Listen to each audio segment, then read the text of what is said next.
الرحمن الرحيم السلام عليكم ورحمة الله وبركاته. الحمد لله الذي أرسل رسوله بالهدى ودين الحق ليظهره على الدين كله وكفى بالله شهيدا. أشهد أن لا إله إلا الله وحده لا شريك له وأشهد أن محمدا عبده ورسوله لا نبي بعده.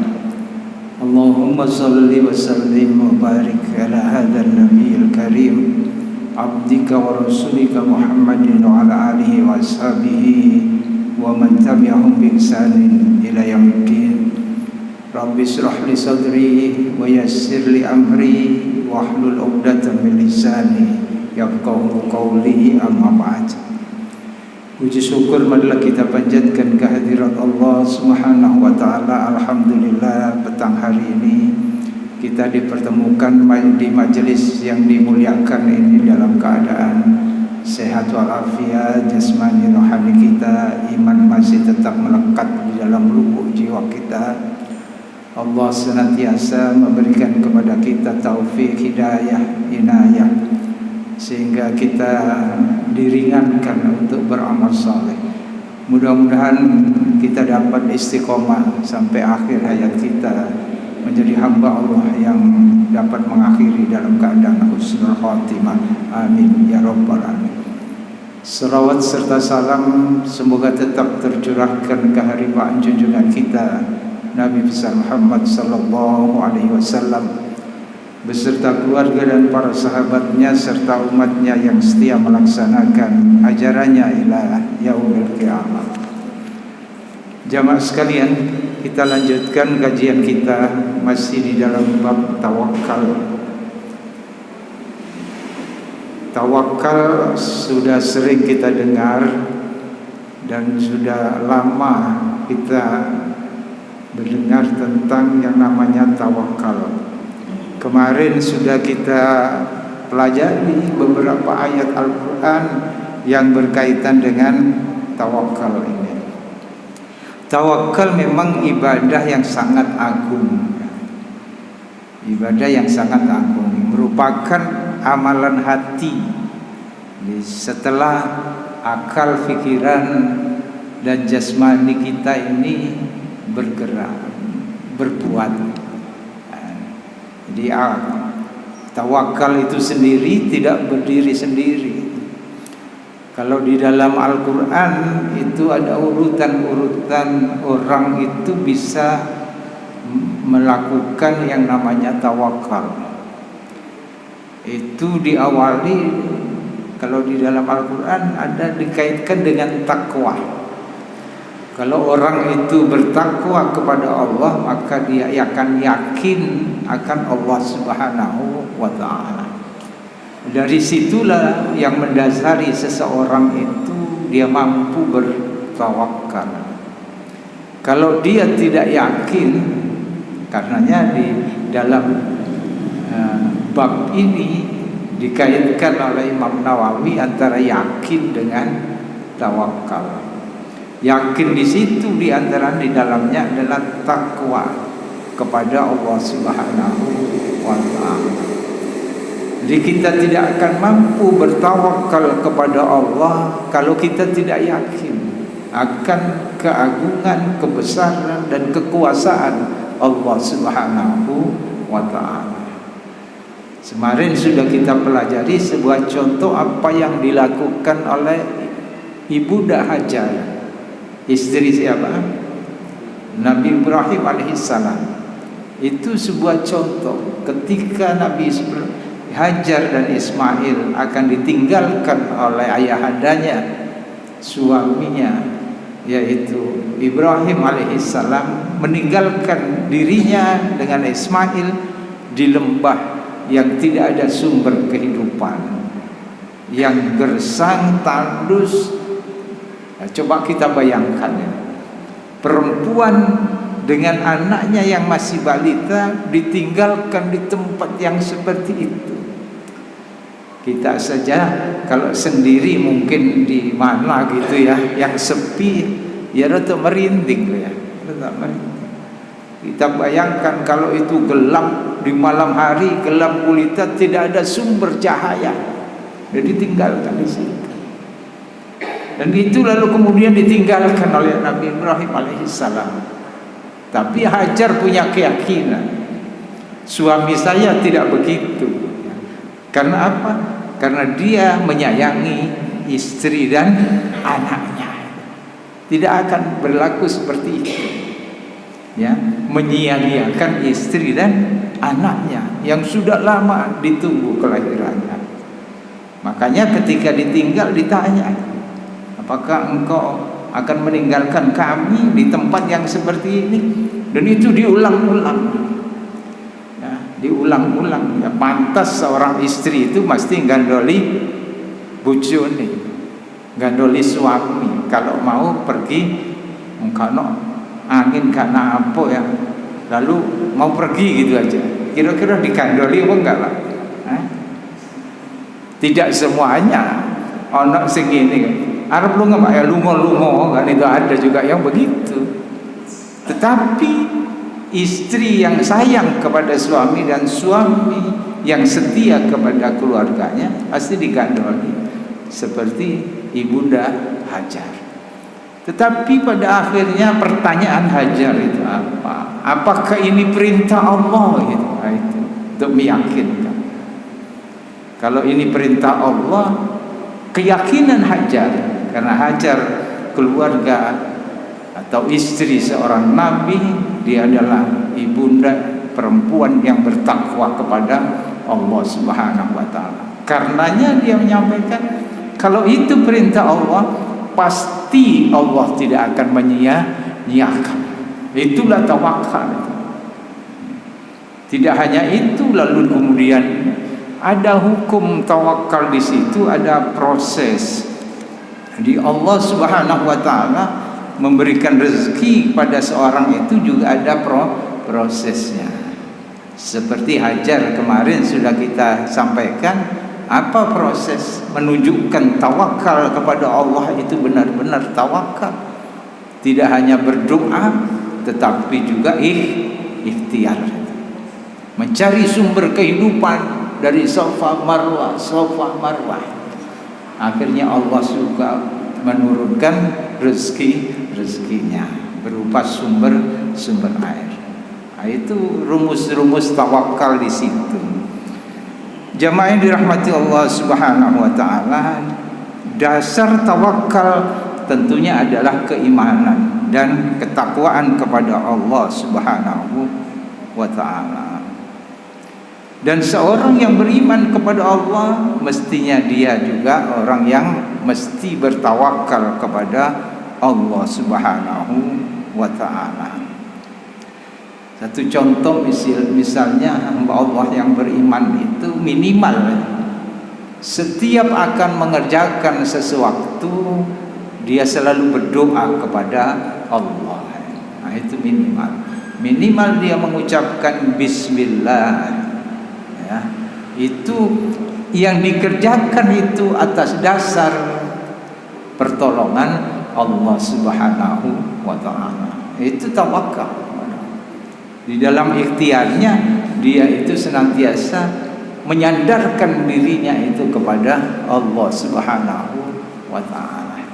Tidak semata-mata karena amalnya, karena perbuatan, tetapi semuanya itu hasil dari perbuatannya itu adalah dari Allah Subhanahu wa ta'ala. Jamaah ini rahmati Allah, kita masuki bacaan hadis di dalam bab ini dari Abu Hurairah radhiyallahu anhu. Anin Nabi sallallahu alaihi wasallam qala yadkhulul jannata aqwamun afidatuhum mislu afidatit tayr. Ini luar biasa. Jadi imbalan bagi orang yang bertawakal kepada Allah, apa kata Rasulullah sallallahu alaihi wasallam, akan masuk surga. Dijamin surga orang yang menyandarkan hidupnya itu kepada Allah Subhanahu wa taala. Tetapi tadi sudah disampaikan, tidak sekedar menyandarkan diri, tetapi ada ikhtiar di situ, ada upaya. Ini memang sistemnya Allah Subhanahu wa taala memberikan rezeki kepada hambanya itu, pada makhluknya itu seperti itu. Ada sistem-sistem Allah yang bekerja. Sebagaimana kalau kita baru saja mendengar berita dan menyaksikan di televisi, di film, di YouTube tentang musibah tanah longsor, gempa bumi di mana? Di Cianjur. Itu kalau dihitung oleh ahlinya, nah, secara ilmiah ini dikarenakan ini dan itu. Walaupun mereka sendiri tidak bisa menentukan kapan itu akan terjadi. Nah, itu tidak bisa. Itu kehendak Allah Subhanahu wa taala. Apa yang terjadi, gempa bumi, tanah longsor yang seperti itu adalah kehendak Allah Subhanahu wa taala. Allah memiliki sistem di situ. Bagaimana sistemnya? Maka yang diteliti oleh para ahli, di situ karena ada lempengan bumi. Itu sistem saja itu. Cara Allah nantinya akan seperti ini.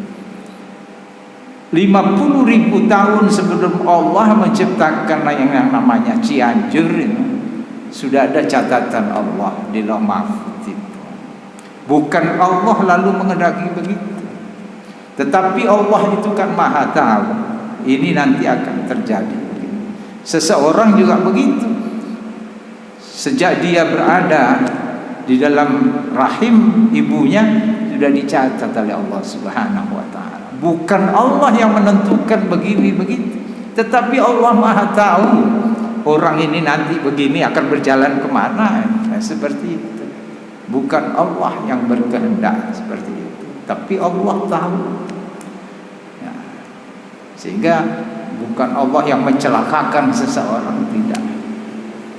Seseorang berbuat dosa, berbuat kesalahan juga karena langkahnya sendiri. Jadi musibah itu kan juga dari diri sendiri. Tetapi kebaikan itulah datangnya dari Allah Subhanahu wa taala. Dan semuanya sudah tercatat itu. Karena apa? Manusia aja ada yang disebut dengan weruh sadurunge. Siapa yang Jawa ya? Ngerti? Ya, itu bahasanya dukun itu ya. Weruh sadurunge. Apalagi Allah Subhanahu wa taala, Dia maha tahu. Belum lahir saja Allah sudah maha tahu. Belum menciptakan sesuatu Allah sudah tahu akan kemana dan lain sebagainya. Jamaah yang dirahmati Allah, kata Rasulullah sallallahu alaihi wasallam, yadkhulul jannata aqwamun, akan masuk surga. Jadi orang yang bertawakal seperti ini, Rasulullah sudah menyatakan yadkhulul jannata aqwamun afidatuhum mislu afidatit tawqis, yaitu orang yang memiliki hati seperti hatinya burung. Itu hatinya burung, ipel itu bukan.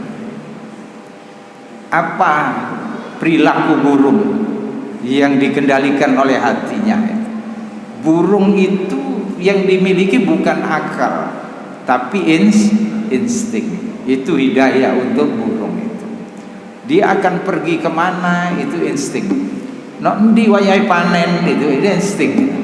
Maka burung itu akan terbang ke sana. Tidak punya rasa takut bahwa hari ini tidak makan. Itu karena apa? Karena memasrahkan dirinya itu kepada Allah Subhanahu wa taala. Nah, kita ini kadang-kadang kan tidak yakin besok mangan apa enggak, besok lagi anak saya lagi itu akeh sendiri pikir.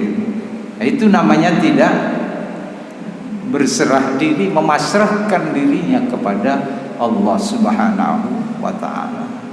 Nah, itu harus ditata ketakwaannya, keyakinannya kepada Allah Subhanahu wa ta'ala. Jadi Allah menciptakan manusia, makhluk-makhluknya, dan Allah yang memberi rezekinya. Tetapi ada lagi tadi apa? Ikhtiar. Seperti burung. Burung tidak pasrah begitu saja. Bahkan kita belum bangun, mereka sudah bangun. Bergembira ria, berkicau, bertemu saudara-saudaranya, itu burung. Itu pagi-pagi sudah berbuat kebaikan. Bukan mereka itu saling nyeladu loh, itu ngoceh itu ya saling bertegur sapa gitu. Saling bersilaturahim satu dengan yang lain. Nah, itu di pagi hari. Sebelum kita bangun mereka sudah berkicau di mana-mana. Setelah berkicau apa? Mereka sudah sepakat kita akan terbang kemana. Tidak tahu. Setelah kembali mereka pun kenyang dan bisa memberikan makan kepada anak-anaknya. Itu.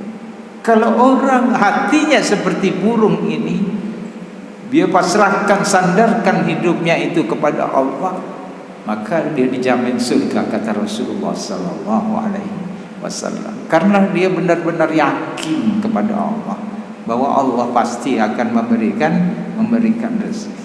Jangan banyak kalkulasi. Kalkulasi kita ini berbeda dengan kalkulasi Allah Subhanahu wa ta'ala. Nanti ribet-ribet kalkulasi ini, kan ada orang itu mau menikah saja itu kalkulasinya banyak. Harus begini, harus begitu, harus anaknya orang yang itu kalkulasinya. Jadi tidak simpel saja. Cari yang soleh atau solihah. Nanti Allah yang akan mencukupi itu. Nah, ini tawakal. Tujuannya adalah akhirat. Tujuan menikah itu adalah akhirat. Wa badaghi fima ataqallahu darul akhirah wa la tansa nasibaka minad dunya. Wa ahsin kama ahsanallahu ilaik wa la tabghil fasada fil ard innallaha la yuhibbul mufsidin. Wabtaghi fima ataqallahu darul akhirah. Kita disuruh untuk orientasi hidup kita itu adalah akhirat. Nah, akhirat orientasi. Jadi tujuan pokok hidup itu adalah akhirat. Tetapi kata Allah, untuk menuju akhirat itu yaitu mempergunakan apa yang dikaruniakan Allah kepada kita. Kita dikaruniai sehat untuk akhirat, tujuan utama. Kita dikaruniai rezeki untuk akhirat, beribadah, memberikan fasilitas, dipakai untuk fasilitas ibadah. Itu karunia dari Allah, digunakan untuk itu tujuannya. Wala tansa nasibaka minad dunya, tapi jangan lupakan nasibmu di dalam kehidupan dunia. Karenanya kalau kita diperintahkan untuk berinfak sebagian dari hartamu, sebagian juga untuk kemakmuran kita di dalam kehidupan dunia itu. Zakat juga tidak sepenuhnya, seluruhnya dizakatkan, tetapi ada persentase harta yang kita miliki baru diwajibkan zakat. Wala tansa nasibaka minad dunya. Bagaimana bisa mencapai itu? Orientasi akhirat dan kita sukses dalam kehidupan akhirat. Wa ahsin kama ahsanallahu ilaik. Berbuat baiklah. Jadi hidup ini diperintahkan berbuat baik saja, berbuat baik.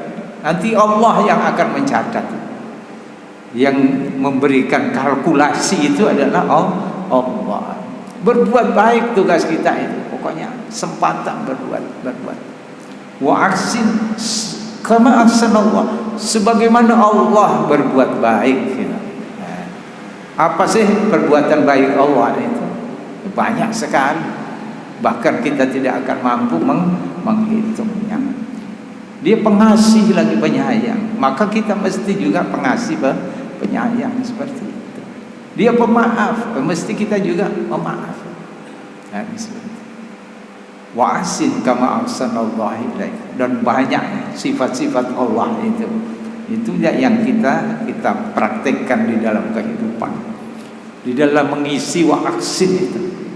Berbuat baiklah, berbuat baik sebagaimana Allah berbuat baik, banyak sekali. Wala tabghil fasad fil ardh. Itu catatan lagi untuk meraih kebahagiaan akhirat. Jangan sekali-kali kalian itu berbuat kerusakan, berbuat jahat, berbuat kemudian kehidupan ini tidak damai. Seperti itu. Jangan membuat kerusakan. Bukan hanya perbuatan, tapi menetapkan hukum-hukum itu juga, peraturan-peraturan itu juga harus sesuai, harus yang tidak menimbulkan kerusakan. Wala tabghil fasada fil ardh.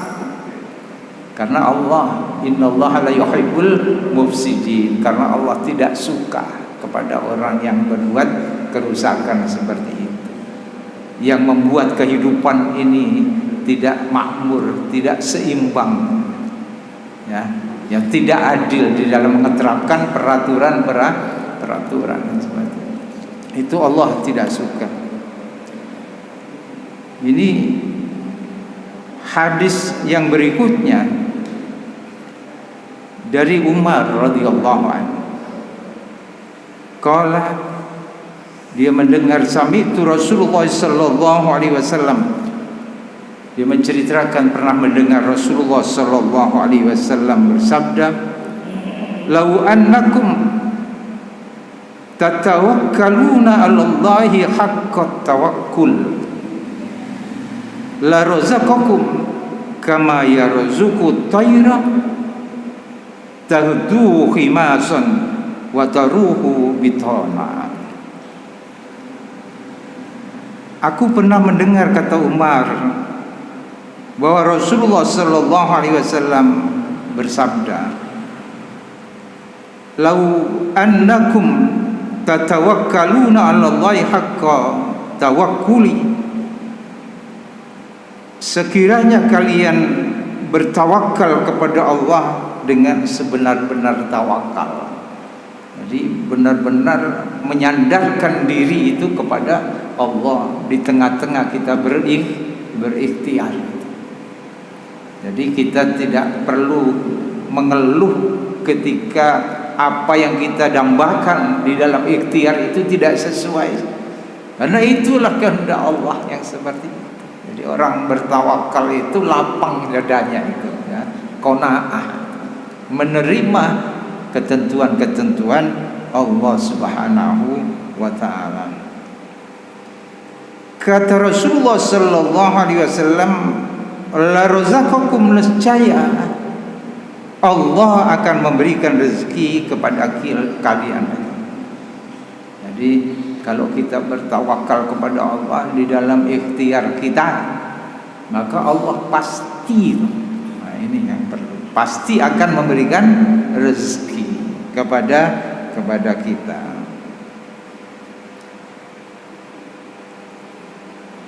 Kama yarzuqut tayra, sebagaimana Allah memberikan rezeki, memberi rezeki kepada apa? Kepada burung-burung itu, kepada burung. Burung tidak memiliki akal, dia hanya punya insting, hidayah Allah, lalu pokoknya berangkat gitu kan, itu pokoknya ikhtiar. Ya tentunya kalau kita dikaruniai akal di dalam ikhtiar itu juga akan kita pikir terlebih dahulu bagaimana caranya, strateginya, ya mesti bagaimana. Nah, kita akan berdagang saja kita harus studi kelayakan di situ, ya. Apakah wilayah ini itu pantas bisa untuk berdagang ini, dan bagaimana konsumennya seperti apa. Semuanya akan dianalisa terlebih. Adakan studi kelayakan di situ. Nah, burung ya kadek studi kelayakan, pokoknya miper. Nah, tapi dia mengerti melalui instingnya itu. Oh di sana musim ini dia berangkat ke sana. Oh di sana tidak bermusim, dia akan alihkan itu. Nah, sesuai dengan insting yang dia miliki, yang dibimbing oleh Allah Subhanahu wa taala. Nah, kita sudah dikaruniai akal pikiran, mestinya lebih pandai daripada burung. Nah, seperti Allah memberikan rezeki kepada burung, kalau kita ini bertawakal dengan bersungguh-sungguh. Tahdu khimasan wa taruhu bitana. Yang burung itu pergi di pagi hari dengan perut kosong dan kembali di sore hari dalam keadaan kenyang. Tidak ada burung itu yang pulang lalu luwe, itu tidak ada ya. Pulang itu wininya sudah penuh karena membawa oleh-oleh juga untuk keluarganya, anak-anaknya itu, tanggungannya. Seperti kita diperintahkan supaya nyontoh burung. Nah, ini kalau orang yang tidak beriman kepada Allah kok lalar gawe kok nyontoh burung barengan begitu ya. Karena kita beriman kepada Allah, dan yang memberikan petunjuk ini adalah utusan Allah Subhanahu wa taala. Ya kita yakin seperti itu. Jangan menyepelekan. Ini memang sistemnya Allah seperti itu. Jamaah yang dirahmati Allah Subhanahu wa taala, ada doa tawakal yang biasa dilakukan oleh Rasulullah sallallahu alaihi wasallam. Jadi di antaranya doa-doa itu antara lain adalah memberikan pelajaran kepada kita dan menunjukkan bahwa kita sebagai hamba Allah yang beriman itu senantiasa bertawakal kepada Allah Subhanahu wa taala. Sebelum mengerjakan sesuatu kita bismillah, itu sudah termasuk tawakal kepada Allah. Sebelum mengerjakan sesuatu kita berdoa, memohon kepada Allah supaya bisa mengerjakan ini dengan baik, adalah perbuatan tawakal kepada Allah Subhanahu wa taala. Dia tidak mengandalkan kepandaian, kepintarannya sendiri, kekuatan tenaganya sendiri, tapi dia tetap menyandarkan dirinya kepada Allah Subhanahu wa taala. Ada doa tawakal yang biasa dibaca oleh Rasulullah sallallahu alaihi wasallam, yang biasa dilakukan Rasulullah. Ini hadis dari Anas radhiyallahu anhu. Dia berkata, qala Rasulullah sallallahu alaihi wasallam, bahwa Rasulullah sallallahu alaihi wasallam pernah bersabda, man qala yakni, siapa yang mengucapkan idza kharaja min baitihi, yaitu ucapan ketika dia keluar dari rumahnya. Nah, ini semuanya hafal ya. Tapi ini hadisnya baru ketemu kan gitu, untuk meyakinkan kita. Ternyata Rasulullah itu bersabda seperti itu. Siapa yang ketika dia keluar rumah itu mengucapkan, hafal semua, bismillah tawakkaltu ala Allah wala haula wala quwwata illa billah. Ini Rasulullah setiap keluar rumah itu mengajarkan bacaan yang seperti ini. Jadi sahabat-sahabat Rasulullah pasti mengamalkan ini. Ini yang antara lain yang karena Anas itu senantiasa berada di lingkungan Rasulullah, jadi mengerti apa yang dibaca Rasulullah setiap kali keluar dari rumahnya, yaitu mengucapkan bismillahi tawakkaltu ala Allah wala haula wala quwwata illa billah. Ini menyandarkan diri kepada Allah, diawali dengan bismillah keluar rumah ya. Tawakal ala Allah, berserah diri, memasrahkan urusan ini kepada Allah Subhanahu wa taala. Apa yang akan ditempuh, dikerjakan, itu dipasrahkan kepada Allah Subhanahu wa taala dengan ikhtiar yang sebenar-benarnya ikhtiar. Yuqalu lahu, maka dikatakan kepadanya, hudita wa kufita wa kutita wa wukita. Dikatakan kepada orang yang mengucapkan bismillah tawakkaltu 'ala Allah wala haula wala quwata illa billah, bahwa kalian sudah diberikan petunjuk. Jadi kalau orang mengucapkan keluar rumah bismillah tawakkaltu, itu akan dibimbing dengan petunjuk Allah Subhanahu wa taala. Baik dia akan pergi kemana, akan bekerja sebagaimana bekerjanya, itu di dalam bimbingan Allah Subhanahu wa taala. Itu menunjukkan inilah hamba itu yang senantiasa merendahkan diri, ketidakmampuan, lemah dirinya di hadapan Allah Subhanahu wa taala. Itu tidak sombong. Saya ini pandai seperti apa? Seperti apa? Qarun. Dari mana itu harta yang begitu banyaknya?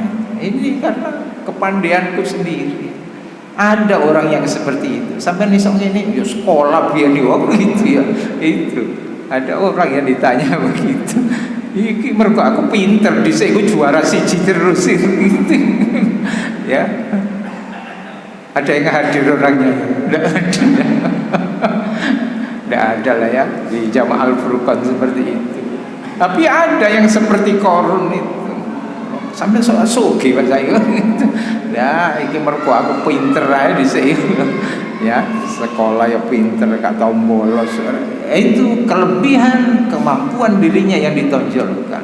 Dia tidak pernah sandar kepada Allah Subhanahu wa taala. Padahal yang memberi rezeki, yang memberikan kemudahan, yang memberikan petunjuk itu adalah Allah Subhanahu wa taala.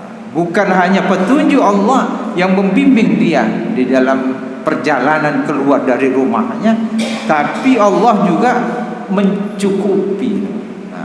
Mencukupi apa saja yang dia butuhkan, Allah cukupi itu kebutuhannya itu.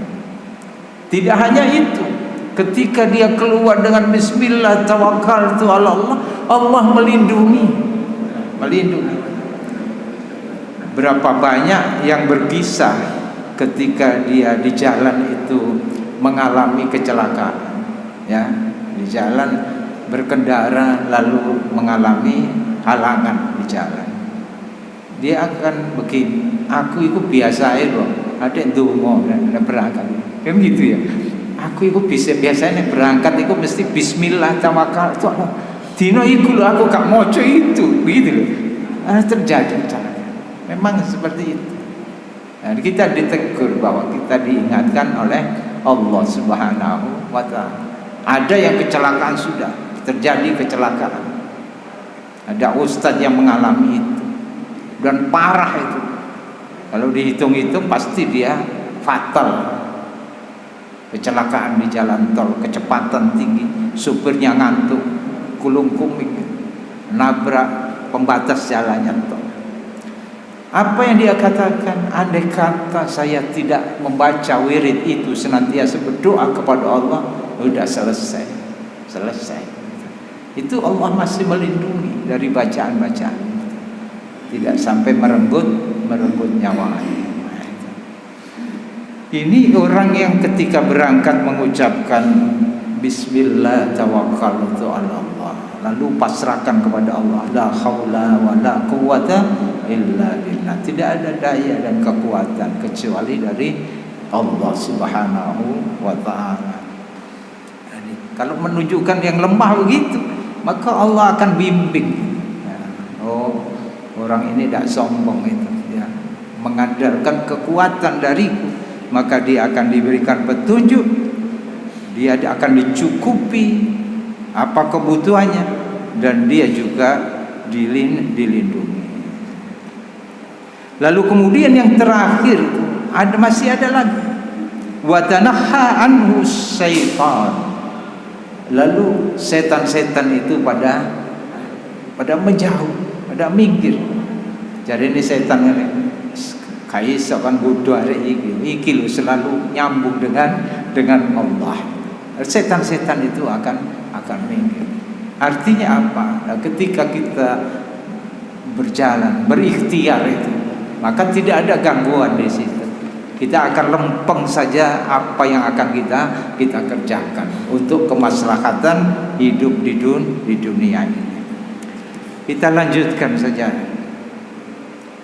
Hadis ini dari Anas kembali radhiyallahu anhu.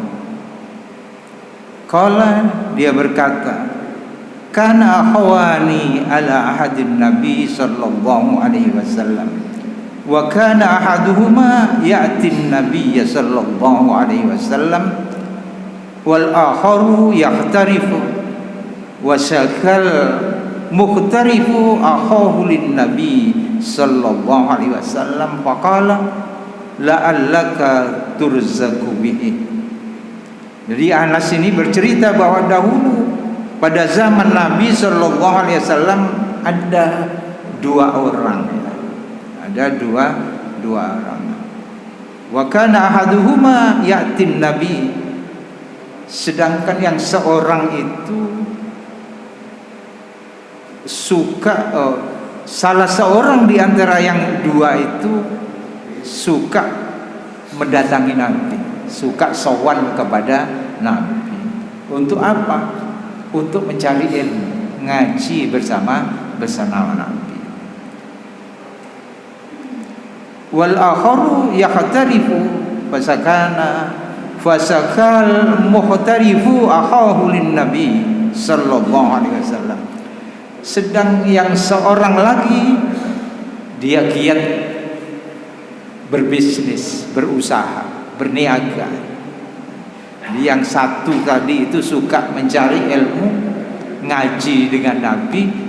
Yang satunya suka berniaga, berusaha untuk kepentingan dunia, giat berusaha. Lalu satu ketika yang satu yang suka berusaha itu mengadukan saudaranya kepada Nabi. Ya rotok mengeluh itu. Dulurku iku ngaji tok gitu ya. Dulu gak gelem nyambut gawe ngaji tok nah seperti itu. Apa kata Rasulullah sallallahu alaihi wasallam? Faqala la'allaka turzaku bihi. Kata Rasulullah sallallahu alaihi wasallam, barangkali engkau diberikan rezeki oleh Allah Subhanahu wa taala itu disebabkan karena dia. Karena saudaranya yang sergap usaha tadi itu memberikan pasokan bantuan kepada yang sergap ngaji. Kata Rasulullah, yang enggak disalahkan begitu. Ya, mungkin karena kamu dimudahkan rezekinya itu mergo tulurmu itu. Nah, ini memang ada sebuah pelajaran bagi kita. Kita ini boleh memberikan sedekah untuk jihad fisabilillah kepada orang-orang yang berjihad, yang berdakwah. Nah, itu termasuk kata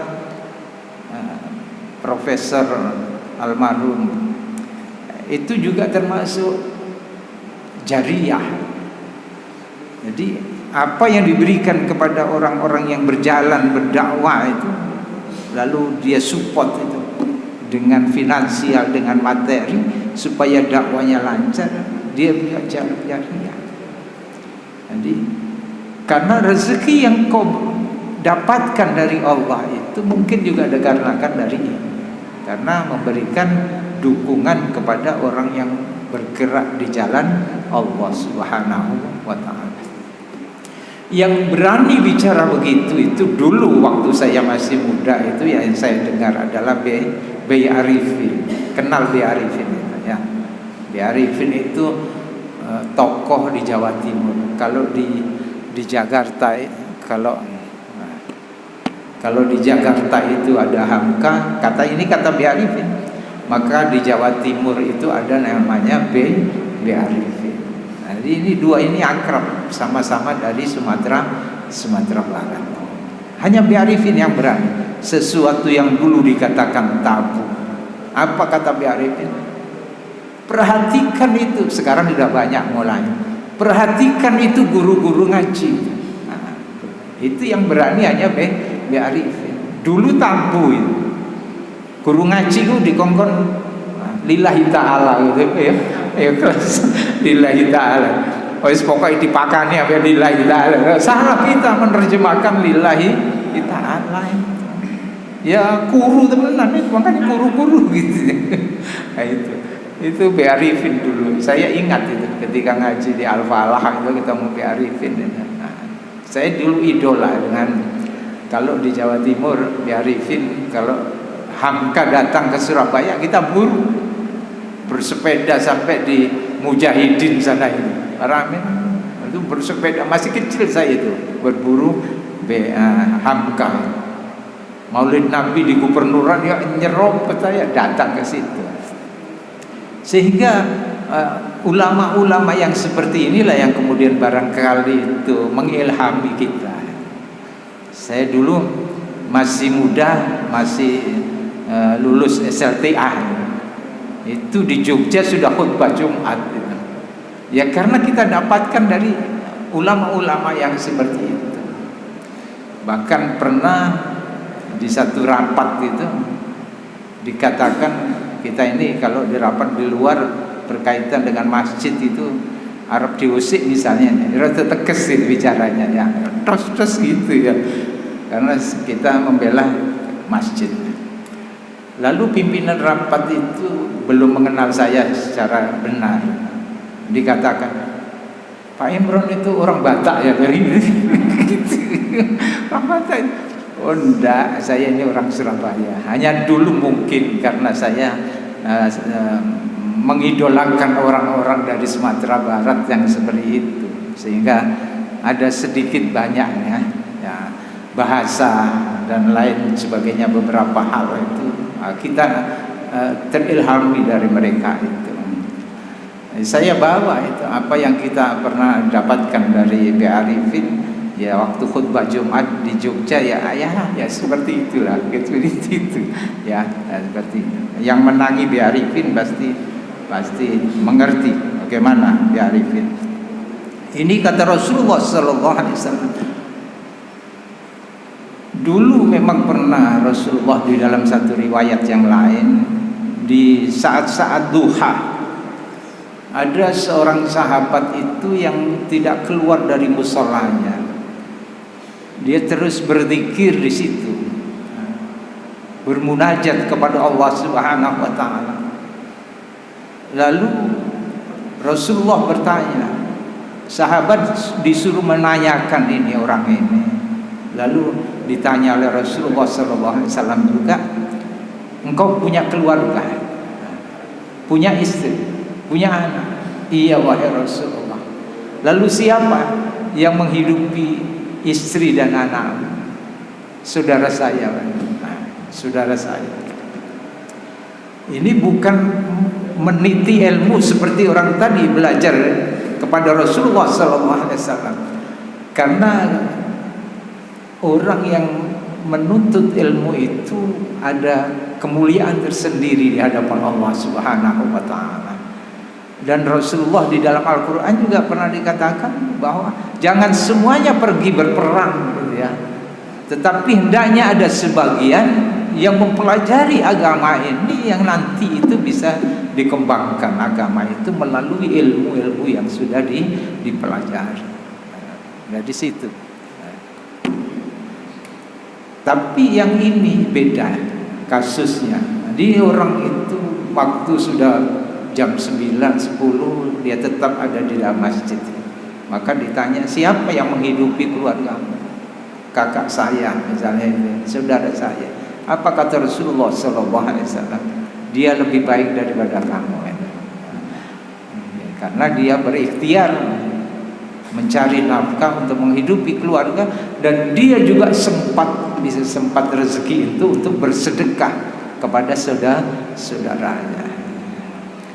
Tapi yang kalau kita ingat tadi ayat tadi, wabtaghi fima ataqallahu daral akhirah wala tansa nasibaka minad dunya. Jangan lalu kejarlah untuk kebahagiaan akhirat. Jadi prioritas utama hidup kita itu adalah akhirat. Hidup kita itu adalah akhirat. Jadi ini nanti dunia itu akan ikut. Untuk mengejar akhirat, maka Allah karuniakan rezeki di dalam hidup itu. Dari hasil kerja kita, dari hasil usaha kita, Allah berikan rezeki. Dan melalui rezeki itulah gunakan untuk mengejar akhirat. Bisa untuk ibadah, bisa untuk sedekah, bisa untuk kemaslahatan yang lain. Nah, itu dari karunia pemberian rezeki dari Allah Subhanahu wa ta'ala. Itulah mengejar akhirat. Tapi tidak semuanya. Wala tansa nasibaka minad dunya. Jangan kamu lupa untuk bahagiamu di dunia. Nah, itu banyak cara mencari kebahagiaan di dunia. Tidak mesti dengan harta bahagia itu. Kalau dengan harta itu yang bisa dicapai itu cuma senang. Ya. Kalau punya uang itu kan bisa nonton bioskop senang, ya. Nonton pertunjukan senang, ya. Bisa ngelencer juga senang saja. Tapi tidak menjamin kebahagiaan. Tetapi kalau ibadah itu dia akan memperoleh yang namanya kebahagiaan. Man amila salihan min dzakarin aw untha wa huwa mu'min falanuhyiyannahu hayatan thayyibah. Itu di dalam kehidupan dunia dia akan diberikan kebahagiaan, kebaikan dunia. Barang siapa yang beriman, beramal saleh, baik laki-laki, perempuan, maka dijamin akan diberikan kebahagiaan, kehidupan yang baik di dalam kehidupan dunia. Jadi untuk meraih kebahagiaan itu jangan bermimpi kita dengan harta, tetapi raihlah dengan keimanan dan amal saleh. Kalian akan bahagia. Jadi kalau orang-orang kafir itu kan permintaannya kan dunia ini saja, dunia. Makanya dulu itu ada yang berdoa itu minta fid dunya hasanah, dunia itu hasanah, akhirnya tidak diminta. Jadi orang-orang kafir itu ya itu. Coba kalau kita nanti Imlek itu ucapan doanya seperti apa? Apa doanya yang kita baca? Ya muka-muka rezeki ini akeh, ya gitu. Ya rezeki ini doe akeh. Oleh duit akeh gampang.